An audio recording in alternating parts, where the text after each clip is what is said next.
Hi, my name is Jeff Schultz. I live here in Rockton. I had kids that went through these schools, and I'm glad to be here reading for you. Chapter 18, Dinner Date. Maybe the best moment of the whole day was when Bat finally felt Thor rustling in the pouch that hung from around Bat's neck. Thor woke from his nap just when Lawrence was finishing the last bath, which is for an inky spaniel named Webster. Lawrence, Bat said, Thor is waking up.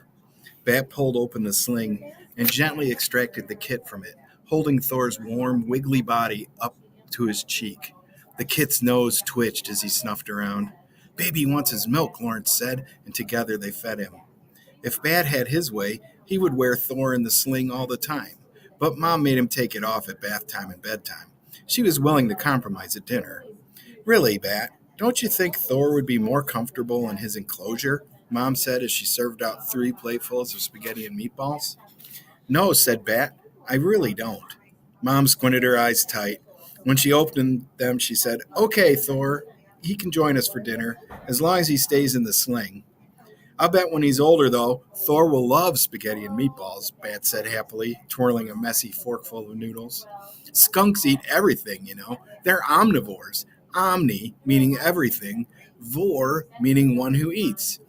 We know, Bat, said Janie. You told us already, like 100 times. Don't you think it's interesting? Asked Bat. Don't I think what is interesting? Everything, said Bat. Everything there is to know about animals.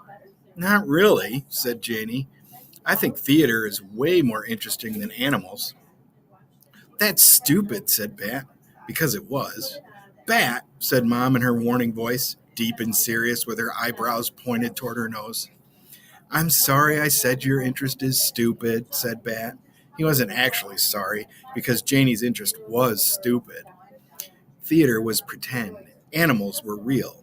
But Mom had let him bring Thor to the dinner table. So Bat turned his mouth up in a smile and added, Will you forgive me? Mom liked it when he remembered to say that. Whatever, Janie said.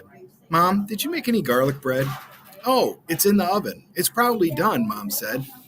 Janie pushed back from the table, found an oven mitt in the drawer, and pulled the tray of bread out of the oven. It smelled wonderful. Ezra once said that garlic is the best smell in the world, better even than roses, Janie said, putting the bread slices into a basket and bringing it to the table. That Ezra's a character, Mom said.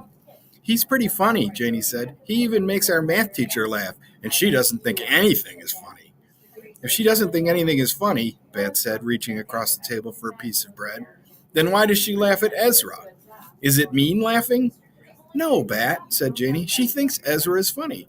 Then why did you say she doesn't think anything is funny? Never mind, Bat, said Janie. Bat took a bite of the garlic bread. The crust was crusty, and then the inside was hot and squishy.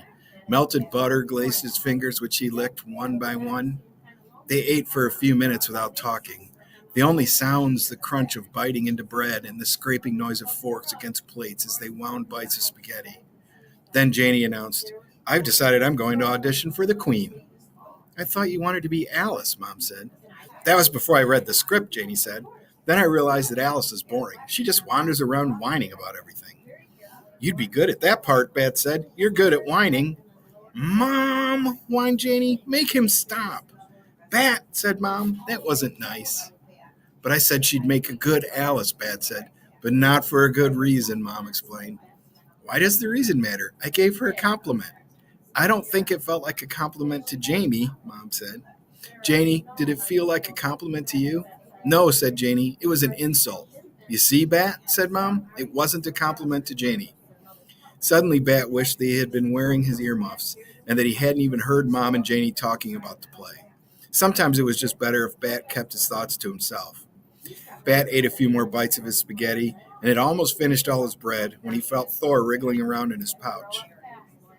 May I be excused, he said. Yes, said Janie. Honey, you know it's up to you to model good behavior. Bat heard Mom say to Janie as he headed to the refrigerator to get out the puppy formula.